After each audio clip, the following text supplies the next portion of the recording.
Hello, ladies and gentlemen, and welcome to another episode. This is season 3 of the WeSurf Podcast. I am one of your hosts, Kwame Lavassier, and with me, I've been trying to find something that rhymes to introduce him, but I can't come up with anything yet. So we'll say the co-host with the most, Nigel. Don't drop in on me, Lewis. How you doing, Nigel? I'm good, man. I'm good, Kwame. How you doing? It's been a little while since we've been here. Happy that we're back behind this counter. Yep. I think we needed to take a quick break. And that's why we're starting off season 3 right now. Season 2, I think, well, in no short thanks, but to the space, I think was really helped us a lot, working with the space and getting everything flowing and getting it out there. And, again, thank you. So the guests that we had last year, we had some amazing guests last season, Farmata and Autumn. We had Daniel Lyons. We had Gregory Rochelle. Also, I know Greg is actually going through. He went through. He had surgery. Some time back. So he's on the mend. So Greg, we're sending you, healing vibes for that. So continue to be on the mend, brother. Hopefully we'll see you pretty soon. Yeah, for sure. Yeah, I've been really just impressed at how, because we're surfers. So in my mind, I'm just like, we're kind of doing okay with this thing. I mean, it's. I'm really happy about the show and how it's turning out. I think we're talking to people that I want to hear from. I think that we're getting great questions from our listeners. I think we're starting to blow it up a little bit on YouTube, and I'm excited for the most amazing, at least to me, it was one of the most amazing things happened to me last week, I believe it was. I was in the water talking to someone, and this guy paddles past me, turns around and comes back and he goes, "Do you have a podcast?" I'm like, "Yeah." He goes, "I recognize your voice." And that is like one of the most surreal and a little scary and at the same time, my God. Just for somebody to be able to recognize your voice, just from me sitting down in the lineup, telling somebody, like talking to some, because I was teaching a class, and speaking to them and saying, "Okay, so here's where you place your hands, and here's what you do," and just like speaking to them that way, and for them like, "Hey, I recognize your voice." That just had me like, what? So. I mean, I like history a little bit, but I can imagine what it was like for when it was like, just call them, I think, fireside chats, like, and it was just radio. Yes. Right? And how are people celebrities then? Like, is it just by their voice? Just by their voice. Because, I mean, I would imagine back then they would have no idea what the person looks like. Yeah, right. So you just hear his voice and you just start speaking to him. We take it for granted now, but there was a time when it's just radio. Like, your voice had to be like the shit. But so like I said, we're on season 3 right now, and we do have a lot of things planned. Some of them. First thing, let's start off with one of the things that's happening pretty soon. We have a great day in the Stoke coming up in what's today? Almost in like 3 or 4 weeks. Yeah, it's on the 20th. So we have a great day in the Stoke coming up. If you don't know what a great day in the Stoke is, then go to the website, check it out. Sure. But it is a day celebrating, these are my words, not the words that are on the website, but it's pretty much a day celebrating Black surf culture. Yeah, Black aquatic culture. Thank you, Black aquatic culture. And it's amazing. It's an amazing event. And one of our former guests won the first longboarding contest at a great day in the Stoke for the first one, and that was Farmata. So that's happening on the 27th, and you're taking part in the contest, right? Yeah, I when it first happened, like the very first year, I really wanted to go, and I couldn't. It was just like a lot of stuff going on, and I couldn't. Just 'cause I think it was important to be there. And I missed the year after that, and so on. And then this year, and we'll get into this a little bit, I have these like life things that I'm just trying to make sure that I do. And it wasn't even so much about competing in the contest; it's about I wanted to go, but I've also been saying I'm gonna just like get better at surfing, just like focus on it a little bit more. And I'm like, why not just do this? Again, I'm not going there. I mean, listen, everyone expects. I mean, if you come away with a trophy, I'm just like, my goal is like mad low. Like, I just want to get past my first heat. Okay. That's it, right? Right on. So I'm excited to go, but I think it's important because, with everything politically that's going on, the climate of just like division in this country, which isn't really like a thing for me so much. I want people to understand like what this means, right? Because sometimes you hear, oh, you guys are always doing your own thing, and then if a different culture does it, then it's like race. but it's not even about that. It's just think that just Black people and people of color like celebrate differently, Mhm. right? And from what I've seen from this event, it's not just about surfing. It's about like a little bit of the heritage, just what we do. There's like double Dutch Yes. contests. You know, something Yoga. about that that's very uniquely us. I can't wait to see it. You know, also been very New York Mhm. centric, so I'm kind of want to feel out the vibes of what that LA scene is like. Yeah. So or West Coast scene. So I'm excited to go, man. It seems like Yeah. we're going to be rolling kind of deep too Yeah. from New York. It So does sound like, because I know I'm not calling out anyone's names no, right I now, know, but I but from what I hear, the people yeah, that have said that they are going, yeah, New York yeah, will definitely be represented. New York will be in the house, yeah. and Rockaway will be in the Rockaway, house sure. for that one. So we will be rolling Yeah. pretty deep for that one. That's can't wait to hear about that. And another thing which came up, which actually happened these over the summer, is, as you all know, if you'll listen to this podcast, we are the WeSurf Podcast, and we went ahead and decided, why not expand it? So right now the WeSurf Podcast comes under WeSurf Media. And the WeSurf Media is actually, the official name is WeSurf Media LLC. So we actually have the company. It's all legitimate. Everything is done. We have a bank account. We have a logo. We have this. We have that. Better Business Bureau. The whole nine. We have that, and WeSurf Media will be at a Great Day in the Stoke, and we'll be doing interviews with people, and we'll just be filming and just bringing it to the world for those of you who have never seen it or just have been curious about it or want to go and may not be able to make it this year. We're trying to get as much information out there to you as possible, and get and let you know what it's about, and basically interviewing the people, not just the contestants, but even just the viewers, the people who are there just watching the contest. Because it's, from what I understand, it definitely is a vibe. Yeah, no, I've been thinking about it, and every time I see like his posts and everything, like I'm super excited about it. Like the more I've been thinking about it, I feel like we need to do like an East Coast version of it. Like we're probably not ready yet, but it would be nice to do something where we just get the whole East Coast to come up.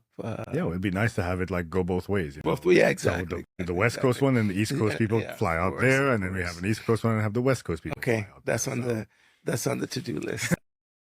So I think that'll be great. Yeah. So the next thing I want us to just like touch on, how was Erin for you? How was the hurricane? Yeah, man. So we just had, so for those of you who are not in the know or not part of the East Coast surf scene, we just had Hurricane Erin come through, and they're calling it the hurricane for the people because amazingly it missed every single populated area, not just along the East Coast, but I'm including islands in this as well. Yeah. So it missed all the islands. So usually whenever a hurricane comes up, it's kind of bittersweet for me. And I know for you as well, being from the islands as well, because we want to get waves. Anyone, exactly. We don't want anyone to get hurt with this. So this one, they're calling it the hurricane for the people. So it missed every single island, just brought waves along the East Coast, turned and then headed back to Europe. Yeah. And Europe right now, I was watching something there, getting Erin Swell. Oh, yeah, fire. It's firing out there. So that's crazy. So how was Erin for you? Erin, like, the hurricanes can be, it was bittersweet for me. I was on major daddy duty. For those of you who don't know, like I have a son, and his mom was in France, like we're not together, but we co-parent. And so I had to just hold it down. So I didn't get to go in the water. And it wasn't even so much that he was also sick for a little bit of the time. So I didn't get to go in the water as much as I should, or I could have, I guess. So I watched from a distance. I jumped in a little bit. Was it Saturday? One of the days that was still pretty sizable, and got some amazing waves. I got like a new board I was stoked on. Then I think fourth wave, and it's on the station Instagram post, but I just kind of like bottom turn, and my leg slipped kind of funny, and the board flipped over, and I got a gash in my shin. Actually, it didn't hurt. It just looked probably worse than it was, but the board worked amazing, by the way. It was an IPA, I think, IPA Dark Twin, maybe. I had surfed it in Waco, and that board was really good. So I can't wait to surf it more. I've only surfed it once with good results. Is that going to be one of your new favorite boards now? I don't know. Actually a question we had from our really asking what our favorite boards Got were. it. So we can get into that. I mean, I'm going to bring it with me to that contest. That's probably what I'll surf. I'm not the Great Thing of Stoke is held at Huntington Beach. I'm not a big Huntington Beach fan. Like, I think every time I've gone, like, I really want to like it. It just doesn't quite pan out for me. But it's, again, I didn't grow up surfing there. I don't really, the Huntington hop and the things you got to do. It's just a weird way for me. But I want to get better at it, right? So yeah, I'm going to bring that board, and I have a more like a fishy, I think it's called like a Black Baron, a JS Black Baron that I'll bring, play around on. But Erin was good, and Erin was good. People just scored. I mean, Rockaway, surprisingly, there were a lot of closeouts. With being a beach break, that happens, but there were a lot of Friday was probably one of the most epic days I've seen. I have a little bit of a different take on it. Okay. Because yes, it was a great storm. Only concern with it, not my only concern, it wasn't a concern. My issue with Erin was the winds. I do not in 20-mile winds. On or offshore. Sure. Because I have been in Rockaway during storms where we have had waves those size and where it has gotten, yet the winds was at maxed out at 8 knots. I know it's just perfect. So yes, agree. Erin was really, I personally count Erin as good to great, but it was nowhere near as epic as people say, like a solid beat. Yes, because I have been in Rockaway during, I'm like, oh my God. Yeah. So the way I thought about it was, okay, I have surfed, looked at the time and go, all right, let me get to work. And I would go. As opposed to, okay, you know what? One more. Forget this. I'm already here. I might as well. It's already 1:00 in the afternoon. They know I'm going to be late. I might as well. Yeah. So I think it was definitely a good swell. I think there were different days. It was not to call out Surfline for anything. Really? Why would we do that? But why would I do that? However, there was one day in particular when they said 2 to 3. Yeah. Oh, that was Thursday. No, it wasn't even. Actually, it was the Saturday. Well, yes. Yeah. There was a missed call on Saturday, but a missed call on Thursday because people came out thinking it was 2 to 3, and it was so much bigger than 2 to 3. But Saturday was definitely a missed call. Saturday, they said 2 to 3 because I remember, because what happened with us, they said 2 to 3, and we're like, okay, we can probably do less than that. So we got down to the beach, and I'm looking at it, and I call up the owner of the surf school, and I'm like, this is not 2 to 3. Yeah, for sure. And he's like, you sure? I said, yes. He said, how do you know? I said, well, because 1, I'm looking at it. 2, I'm 6'1", and I just saw a wave that's taller than me. Yeah. So it is at least 5 to 7. And then the funny thing was, while we were looking at it, that's when the forecast changed. So they did the observed forecast onto it. Got it. All this to say, folks, if you are relying on Surfline only to tell you what the waves are going to be like, learn to really read it properly, because it's not just the height. Excuse me. It's not just the height. It's how much energy does this wave have? The period swell as well. I was telling somebody, I was like, look, I can paddle out there with my hair dry. It was at one point, 18 seconds. I can paddle out there with my hair dry and be completely fine. Yeah. And get there. But then when all of a sudden that set rolls in. That's it. You're just going to get pounded. Yeah. So it was, I saw a couple of people heading out with some wave storms. Yeah. And, I told them, hey, I'm not trying to tell you that you can't surf. But, that may not be the best idea for you to do. Ended up I did 2 rescues. Oh, wow. But I know other people who did a couple more, and a bunch of broken boards. I saw. I sent Paul a message saying, hey, I actually wrote this little jingle for you on Instagram and do that. But I surfed my 7.0 single fin, which is called a Bullet by Proctor, and then my 6.6. So those are two that I had for the store. Gotcha. Yeah, I just surfed that one board. It's like a 5'10", a little bit more volume, but it worked fine. I can normally manage myself. Like, I've not had to be in a situation. Again, it could be my stubbornness. I haven't had to be in a situation where I need to step up that big yet. But I agree with you though on the swell, and I find myself, and even when shop was open, I would tell people this because they'll see 3 to 4 feet or Mhm. 4 to 5 feet. It's like, oh, well, I can do that, right? Yeah. And it's like, no, but it's groundswell. Yeah. And they're like, well, what do you mean? I'm like, this isn't what you've been surfing. The energy level here is a lot different. Yeah. And you'll know really quick, like the moment you step in the water, you feel it from the current, like it's just a different thing. And I realize, and I don't know if it's a New York thing or if it's like an ego thing that people are like, no, I got it. And then I would always watch them come back. It's like, I think holy it's shit. It's Like, ego. what just happened? Yeah.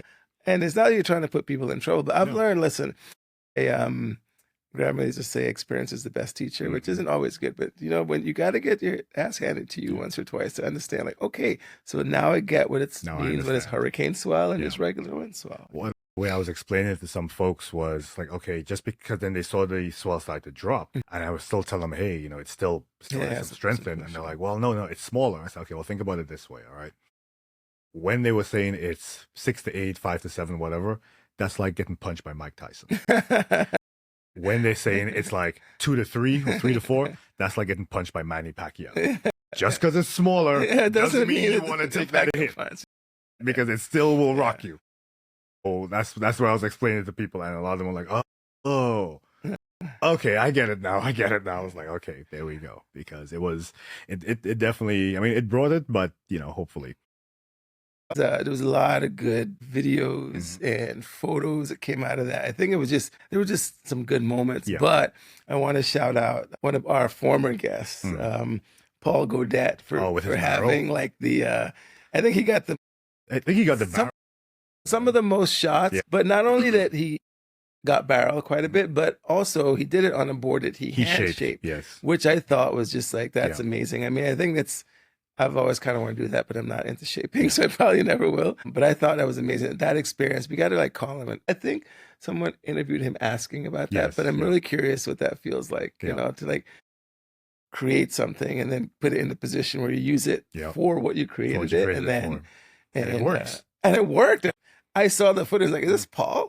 You know, and I know he's a barrel hound, so I get it, but on a board that's like that, there must be like a proud daddy moment or something. Like, that's my board, my baby, Hercules. But it was definitely the Swell was definitely a good one, and you know, hopefully that was not the first and only that we get. But at the same time, any others that we get, I am really hoping that they do like Erin and miss the populated areas and just swing wide and just send us the Swell and just keep going. Yeah.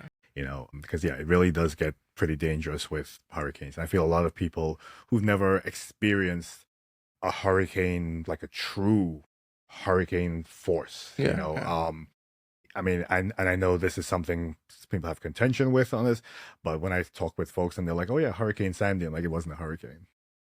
Technically, it was a tropical storm. It wasn't a hurricane. Just a lot of things came together. Everything just came at together the same time. So now imagine that being, and I know you've probably been to like tons of hurricanes as well. But so we'll hoping that we get some more swell from that, but hoping at the same time it doesn't affect anywhere negative. So what else has been going on with you? Not much, man. I mean, you know, I've been, you know, we're still at Paragon. There's still like the board shop there, so I've been working with those guys and making sure the surf shop there is well stocked and stuff like that. And then actually our surf lockers have been killing it. I mean, people have been really figuring out it's a good idea to store your board instead of having to bring it to the beach with you every time, and having a place where you can shower and change, and you know, so that's good. And then most recently I've been in a couple of really good conversations with some people that are looking to help me reopen the store. I was really gung-ho about doing it this year, and then a lot of things kind of started to red flag. Like the surf industry right now is having a little bit of a rough time. I mean, I've spoken to a bunch of shop owners on the East Coast, you know, in general, but mostly on the East Coast. And this year wasn't very good, you know, for them, just business wise. I mean, yes, you know, you saw some stuff. That is. I think a number of things. I think that, you know, COVID was such a big boom because surfing was a safe thing to do, you know what I mean? And so many new people got into it. But the truth is that when you buy a board, you have it, you know, and so there's no rush for there. And then the whole debacle with the apparel industry, and then that, you know, with brands just kind of shifting and changing ownership and being closed. And I have opinions about all this, I always do, but I think that, you know, surfing was always kind of like the cool, not always, but it's like a cool sport, you know, and brands used to lead that. They used to, shops did too, but with the help of brands. And you would, you know, see these kind of people that you aspire to be, or you would see these like new products are coming out. And I feel like the industry dropped the ball on that. For a while, they were focusing on direct to consumer, like, let's just make our website amazing and we'll do our own stores. And that's kind of cool, but there's something about the soul of it that gets lost, I think, when a brand tries to do it and not, you know, in connection with like a grassroots retailer. I don't know. I equate it to like getting like food made from your mom that your friends get to enjoy, and getting, if your mom can cook, and going to McDonald's and just getting something that will feed you, but it doesn't have, like, what is it about, you know? But I think a lot of it just has to do with people just weren't really jacking it like that. Like people were not into surfing as much this year. I don't think that there's anything wrong with the industry. I just think that, you know, just it went down. But so the enthusiasm I had to kind of like rush it to get it done. Like before summer, I think I started was like a little bit more cautiously optimistic. And then in the conversations I was having with you know, some people who would be interested in kind of like helping me kind of get this thing back on the road, I think I like the slow burn, like do it right, because, you know, there's some gentlemen I'm speaking to right now that I'm really stoked on their vision, the way that they look at things. It really aligns with how I do as well. And I don't know, I think maybe we'll get something going this year, but realistically, I'd be okay just still waiting and then rolling it out properly next year. So with all that said, what I've taken the time to do this year is really just focus on myself, like my health. You know, I had a big birthday, so my health and all the things that like you should do, but for us, we don't do it. You know, and I use this analogy all the time that you will change your oil 3,000 miles, 4,000 miles, whatever it is, right? Because you don't want your car to go bad. You will, you know, do things that you just like check up on these other things that don't actually have a life. It's just, you know, machinery. But we tend to leave it and not do it on ourselves until it becomes a problem, right? So your knee's been hurting you the whole time, but you never get it looked at until like you're like, damn. until you try to get out of bed. Exactly, like what? And you look like a turtle on its back. Exactly. So I took the initiative and I just made like 1,000 doctor appointments, and I looked at, and I just had them go through. And then I said, you know what, I'm going to make a commitment of just trying to go to the gym at least like 3 or 4 times a week. And I'm going to focus on my stretching because I want to be more flexible because I love to surf. And those things done well will help me become a better surfer and surf for longer. So that's been it, really. You know, I think I just focus on me. I have this thing where I'm trying to keep my word to myself. I listened to something, I don't know if it was like Kobe Bryant or someone like that. It's like, but when you start lying to yourself, like that's just, you know, the worst. Right? So I've been in this thing where if I say I'm going to do something, I'm trying to be really good at trying to keep my word. And we can't always do it, but to other people, but particularly to myself, if I'm going to get up and go run, at 6 o'clock, get up and go run. So that's like been my journey, I guess. Yeah, I mean, so one thing really quickly, you just mentioned Paragon, and I just want to bring this up really quickly. I can't believe I even forgot this. So want to thank Zach and crew because they, and you as well, because they helped us through the fundraiser at Paragon for the International Surf Organization. So that was also this summer. Yeah, that was a really cool event. That was a really cool event. So if you weren't there, you missed out on it. But, you know, this has become a thing where we're trying to see if we can do that. And we're actually, and I'm putting it out there. So Chris Promasio, I know you're looking at the podcast. So we're trying to get ISTO to come to New York for because they have an annual conference. So we're trying to get them to come to New York to do it. It's usually in October. Yeah. And I'm like, hey, October, we actually get some weight. October. So if you want to surf as well, so we can definitely do that. Yeah. But no, and as far as the health thing, you know, you're 100%, you know, you are right with it. We will have aches and pains and and just push it to the side and go, I'll work through it, or I'll talk through it, I'll do this, I'll do that, until all of a sudden, literally, you can't move your arm. Yeah. Or you wake up and your chest hurts. And then you start getting depressed about it and get bummed about it because you're like, you know, for me, there's few things, and I'm sure for each person, there's a couple of things that you enjoy doing. I don't care if I'm not like a sports fanatic like that, right? So I'm not watching football like that, but there are a few things that you enjoy doing, maybe playing something with your kids.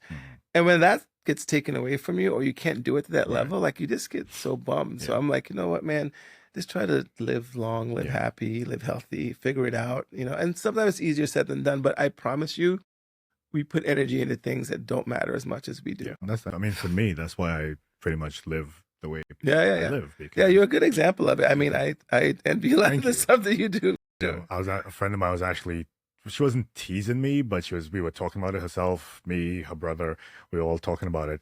And she was like, yeah, I would come down on the beach. She works at the surf school. I would come down on the beach and there's Kwame doing yoga on the beach at like 4 o'clock in the morning. And I'm like, what is his problem?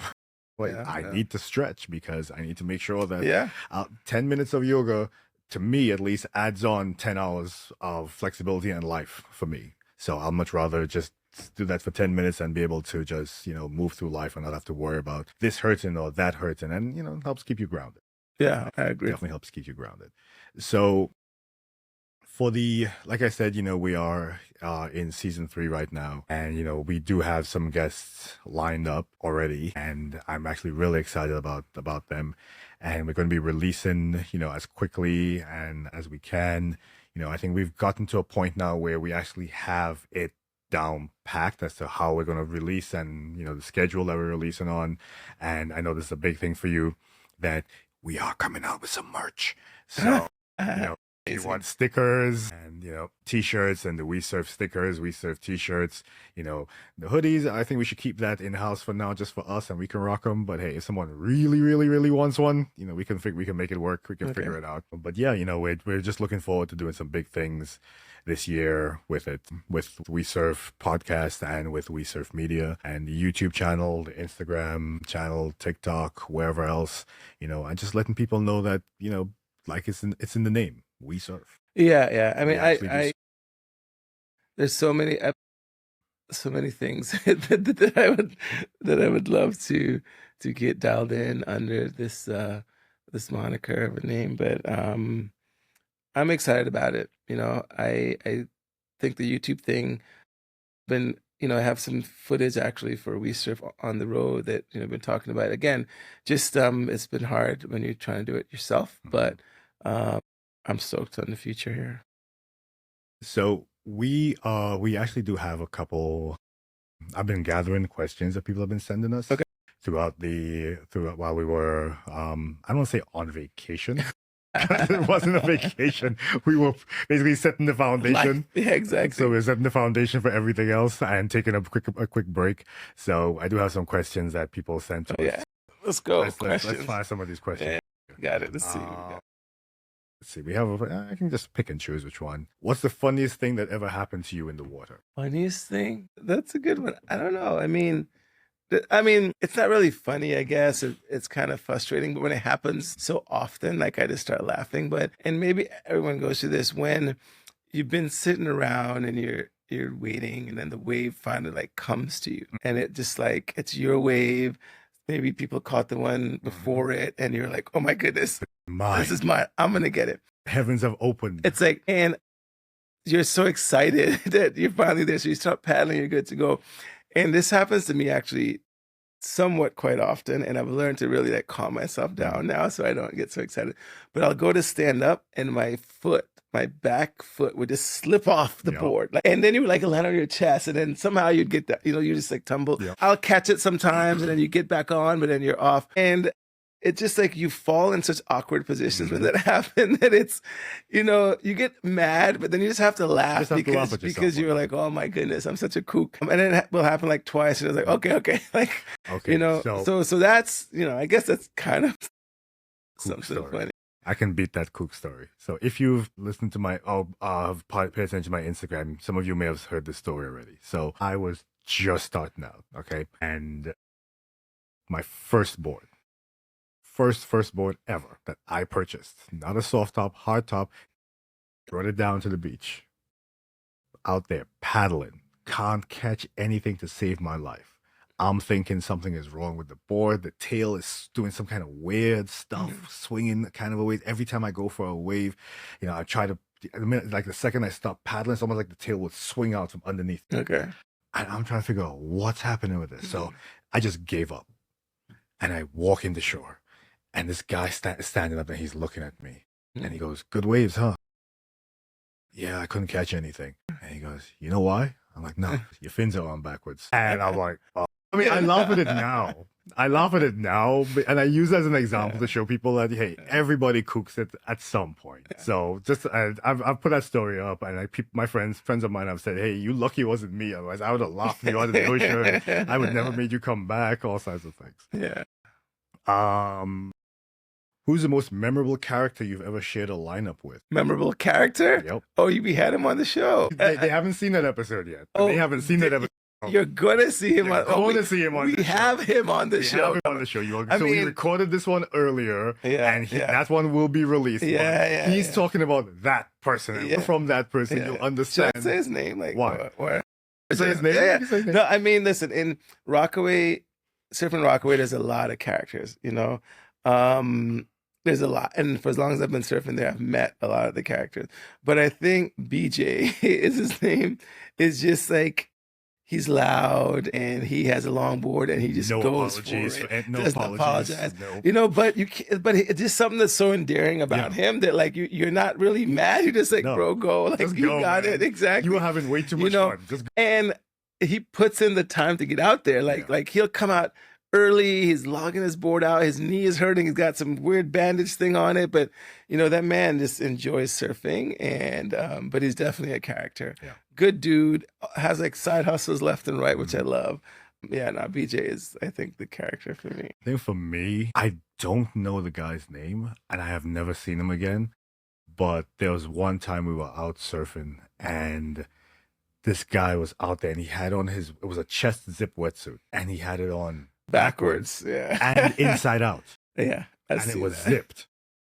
So I called over one of our friends, Greg, and I was like, Greg, does this guy have a? And Greg's like, yeah, he does. We both of us paddle over to him and we're like, hey, you know, I think your wetsuit's on backwards. We didn't even get to the inside out. So we're like, I think your wetsuit's on backwards. And he honestly looks at us and goes, it's okay. I'm from Brazil. Paddles away. And they're like, what does that have to do with anything? What really stuck out in my mind is he was shredded.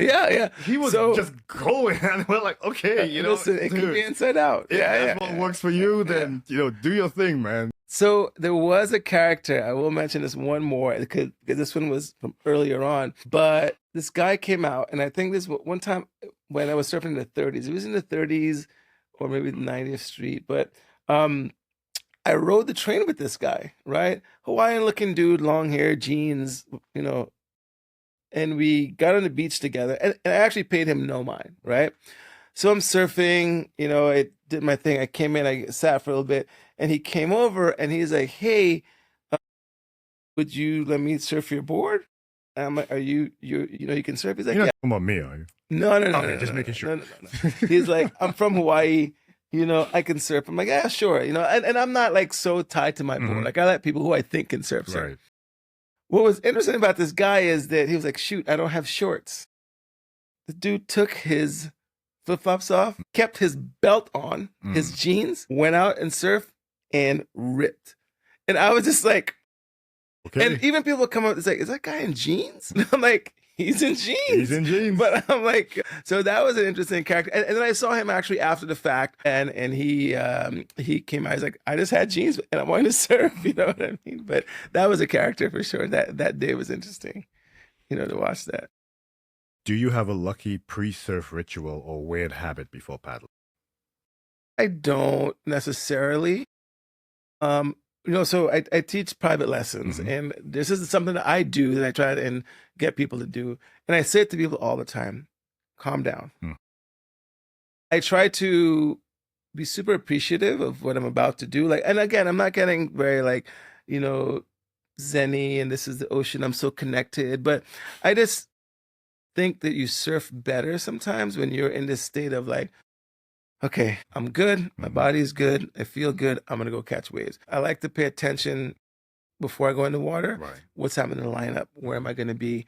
There's a crowd here. I don't really want to deal with them today. I'm going to go here. Or like, oh, there's a lot of rights. I want to practice rights of this. I'm going to go here. So I think my rituals, if any, are just more about like being very aware of what's happening in the ocean at that time of me going out. And obviously stretching and all that stuff. But I think I a lot try to be like, okay, what are you going to do today? right? And for this contest, Yeah. I'm trying to get like learn these air reverses because I think you can't win or do anything unless you can do them. So that's like my goal before in like 2 weeks, I got to learn them. So I'm going to try to knock it out. But I definitely pay attention to what's happening, who's where, and decide before I go in the water, what's my game plan. Right. Right. You know, I do that no matter if it's like small or big. Like, and I think it helps a lot because sometimes I watch days where it's like high tide, and yes, there's a wave on the outside, but the inside wave is steeper and has more power. Right. And I'll just sit near the sand and it's in waist deep water and catch way more waves. Yeah. But that was like thought out before I even got out there because it's not about catching the biggest wave all the time. It's like I just want a lot of waves. Yeah, so I think that would be my ritual. Is that I definitely suss it out before I go out. You know. Yeah. What about you? Do you have something you do?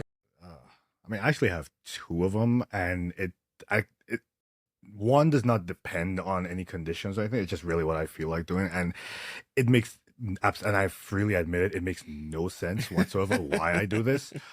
But you know, one of them is as I'm walking towards the water. I mean, because I usually stretch at home or do all that stuff at home.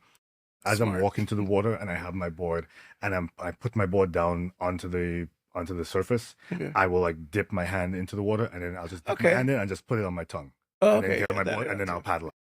Okay. And then the second one is I will literally like go to the water's edge and just kneel down there. Okay. And I will not get up until actually the water hits you. Me, okay. And then I get up and I paddle out. They interchange. Sometimes I do them, sometimes I don't. But it just doesn't feel right. Yeah. One of those. And that's just something I do. Yeah. And it's the first time I enter. So I can, like, if I'm teaching little classes, you know, I go back and forth, but the first time is like, yep, you know, it's almost like asking permission. Like, hey, can I? You're not gonna kill me today, are you? Yeah. No, we good? Okay, fine. It's funny that you say that because I do something like not to kneel or anything like that, but the thank you permission thing. And it's funny because I was doing it even back in Barbados where I would get in the water and be almost like saying, thank you for allowing me to be here and catch waves today. Yeah. Just to the ocean. It's like, yo, be nice. Like I would actually say, be kind to me today. Yes. But thank you for letting me do this. Be here. Yeah. I definitely do that when the waves are really good. Let's see. Should we go with for one of our last ones? Should we go with a heavy one or should we go with a light one? If the light one's quick, then we can do both. Okay. Let's see. We asked about what board is your all-time favorite and why. All-time favorite? Yeah. Okay. So what's your all-time favorite board? I really, really like this JS Black Baron that I've been on. I think it was because I wasn't really surfing twins. It's the 5'9" or 5'11". I can't remember exactly, but it made surfing beach breaks just so much more fun. Nice. You know, it was just like loose and fast, and it got me down. It held my weight up really well. But one of the boards that was I was just like riding a magic board was I used to have this. I forgot what it was called. It was a Xanadu, began with a G, Gizmo maybe. Kind of like a little. I don't know if it was 6'0" or 5'10", 5'11", but it was rounded pin, kind of thumbtail type thing. My very first time on that board, I just felt like I was Kelly Slater. Like everything went well on the board, and you know it was not gonna last. And I rode that board, I want to say maybe for 3 weeks, 3 weeks, and then there was a really good swell, and I took it out, and I was having a blast on it. It just did everything I wanted it to do. It was under my feet, very stable. I couldn't really make a mistake, and then I was getting greedy. And this wave started to kind of like barrel on I'm going to kind of like stay in. And I'm like, this in there. And then, you know how in Rockaway there's wooden pylons? There used to be a lot more. Now a lot of them are gone. And I'm looking at the pylon and I'm like right there. And I'm looking and I'm like, just a little bit longer because then I can cut out. And I go to cut out, like just kind of like pierce through the back and my hand slipped. And the board, I was so close that the leash was long. So the board just went and it's like, and just wrapped around the thing. That was crazy.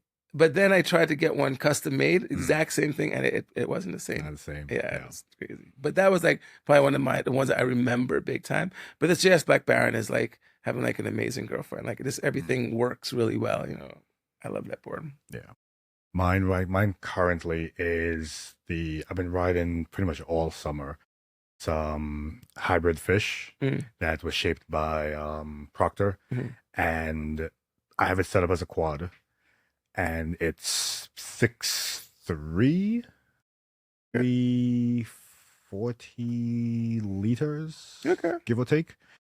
So, and I think the reason why I like it so much now was because I got it last year, but then I had all the issues with my eye and everything. I Mhm. really couldn't surf it at the time. Yeah. So this summer was the first time I really was like, okay, I'm getting on this board. I'm gonna do it. And at 6'3", me being 6'1", paddling in this board, I'm not accustomed to it. It just kept banging my foot, my back foot every single time I went to do a pop up. I just kept banging that foot, banging it, banging it, banging it, banging it. And then I finally dialed into it and said, okay, what do you want from me? Come on, you're a surfboard. I know you want to surf. I want to surf you. What do you want from me? Let's come to an agreement here. I remember one day it was just like it just clicked. It just clicked and I just went flying down the line. I'm like, oh my God. I was actually able to do a little bit of a cutback in Rockaway. And I'm like, oh my God, this board is magic. So that's become like it's called a T Rascal. Yeah, so the shaper, I remember when I asked him, I initially called him. I'm saying, I would like to get a fish for the summer and so on. And so he said, well, how about I get this board instead? These are the dims. This was, I think you will be really good on this board. I really think you'll like it. If you don't like it, let me know, and then I'll take it back and we can get you what you want. But he was right. That's become like my favorite. Yeah. And I think that's moving forward. That's unless I'm like going someplace where I know there's going to be something that's chest head high or overhead, then that's the board I'll be taking with me moving forward. Yeah, I think surfing beach breaks is such like a unique thing that you need to have the right board for it. I worry that I go to other places and I maybe I'm not bringing the right boards to surf there, but we'll see. Which surfboard in your quiver tells the best story? If it could talk, which would tell the best story? Probably that One? Barron. Yeah, because I've traveled with that and taken it places. It just feels connected. I've been in a wave pool with it a bit, that could tell probably like the best story. I don't get super attached to boards. I like to try different things out and kind of see what it is, but I will use a board until the very end. Yeah. Like if it breaks or it's like I'm not a throwaway. It has a ding. Like I'm gonna fix it. Mine is, and I know people are gonna roll their eyes. I know exactly who's gonna roll their eyes when I say this. It is my pink Odyssey foamy. Okay. That board, and I have been through so much. I have taken that thing out in Hurricane Swell. I've taken that thing out on 1 foot days. It has been with me through all. I mean, I rode that thing until it died. Okay. Now it has like duct tape, which I refer to as racing stripes all along the side. The back is peeled off. It is so heavy. You can't even like to paddle it. You need to like really get it going. But that board has definitely thing. And I think the last question we will do, and then we can probably start wrapping up on this one, which is a little bit more serious one, is let me see if I can find it here. As host of the WeSurf Podcast, what's the best advice you think you can give to a first-time surfer? And it's the same advice that I give to the people that I do lessons with. Just get out there. Don't over critique. Don't beat yourself up. Surfing is not a race. Like it's something that you get really good at over time. Ideally, you don't always get to dictate the outcome. Like when you are learning to surf for the first time, like I say this a lot, it's like you're doing a dance, but your partner is so much better than you that you have to kind of follow. And the best follower ends up being the best dancer, right? But my thing is just getting the water, good days, bad days, take your blows. So we'll look at people around you who are surfing better than you that maybe you're like, oh, I like to be as good as that person. Pay attention to what they're doing. Be very, very aware of everything happening around you. That's really, really important. I think people get so caught up in, I got to catch this wave, head down, but they're not looking at, is it a left or is it a right? Like, which way is the current pulling me? Where was I sitting when I first came in the lineup? Oh, okay, who's the best surfer out here? Like, where should I be? Like, it's just a lot of stuff that I think if you just are quiet and just observe and don't A-type it, like, I got to figure out where to put my foot. There's no got to's. Like literally what you got to do is just get in the water and enjoy the ride. Like a lot of times what people I'm teaching for the first time, I'll tell them just like, don't even stand up, close your eyes and I'm just going to push you. And I want you to, that feeling where you can't really describe it, that like I'm moving and it feels good, but Am I at the sand? Am I not? That's what you're ideally going Yeah. for when you get to your feet. And that's just a feeling. So, but yeah, I mean, also the practical things like surfing does take muscles. So you need to make sure your shoulders are strong, you know.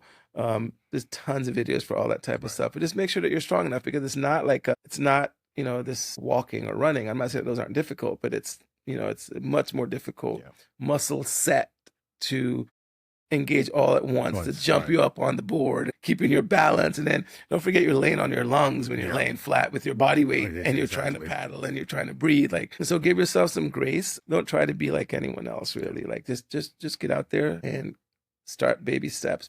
And the other big one is, like, no one says you have to be a shortboarder. Like, you don't need to go shorter all the time. Like, you might like riding a bigger board. So don't jump down so quickly. Just ride a big board, get that practice under your feet, under your belt, so to speak, and then you'll know what board you want to go at when you're at that point. Yeah, I was watching this thing on YouTube one time, and a surf instructor, he was saying, you know, when you're on the longboard, you can actually go down from a 9 foot to an 8 foot, from an 8 foot to a 7 foot. Yeah. But once you get past 7 feet, then you should probably start going down in inches. Yeah. For me, mine would be be fun, be safe, be water. Those are the only three I got. Because surfing is fun. It's supposed to be fun. Yeah. You know, be safe and just stay with the flow. The minute you tense up anything, that's when you end up. So just be water. And, you know, to echo your point, just remember this, beginner surfers. Every second you see of a quote unquote professional making it look easy, that's about 6 months of them falling flat on their ass. Yeah. So it took them a long time to get to make that it look point, easy. To make it look easy. You know, it didn't just happen overnight. So be gentle with yourself and just let it go. And remember, this is supposed to be fun. Yeah. That's it. Yeah, I agree with that. All right. I think that's a good one for us to end on. Like I said, we will be releasing this pretty soon. And then we have BJ. That was a very interesting one. I didn't make that one. But you will definitely get to hear that one. You know, we have the interviews coming up from A Great Day in the Stoke happening. There are a few other folks we have lined up. Ika Wilmont, trying to get in touch with Rick Blocker, and a couple other folks from out on the West Coast. This one amazing woman that I met out in Fiji. She runs a surf camp for nonprofit first surf camp for kids in Fiji. But she's originally from New Jersey. We'll have her on the podcast as well. She's agreed to do it.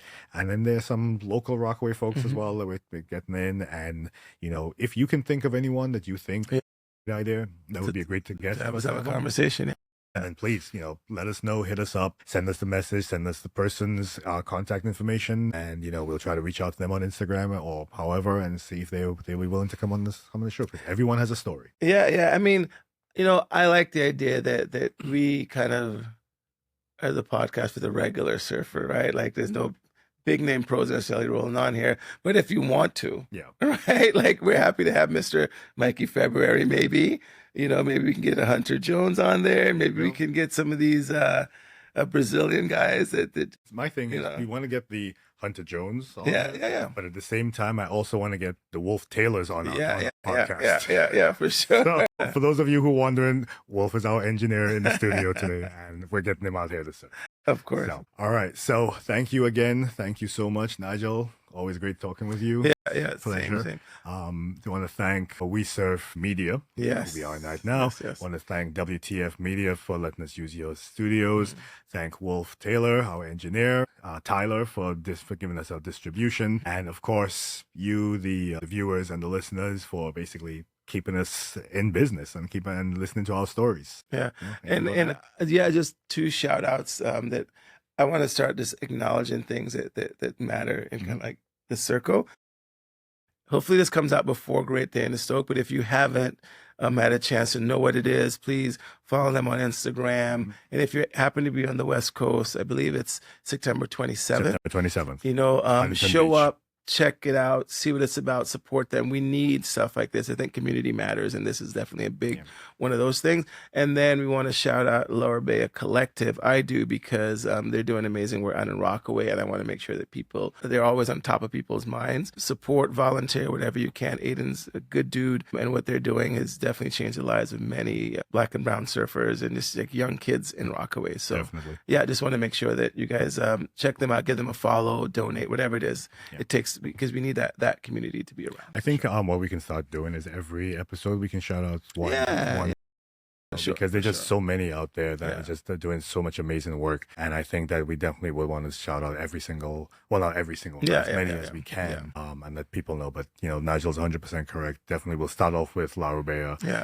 The one that's closest to home, and nearest and dearest to our hearts. So definitely, thank you so much. So please like, follow, subscribe, do your Share, tell your friends. Share, tell your friends. If you recognize my voice in the lineup, please feel free to come over and talk. I can talk surfing for however long. You can go just sit down and talk with Nigel at Paragon, because, Nigel loves to talk about surfing there as well. And we will see you next time. Have a great one, and mahalo. Thank you. Right. Good. Thank you.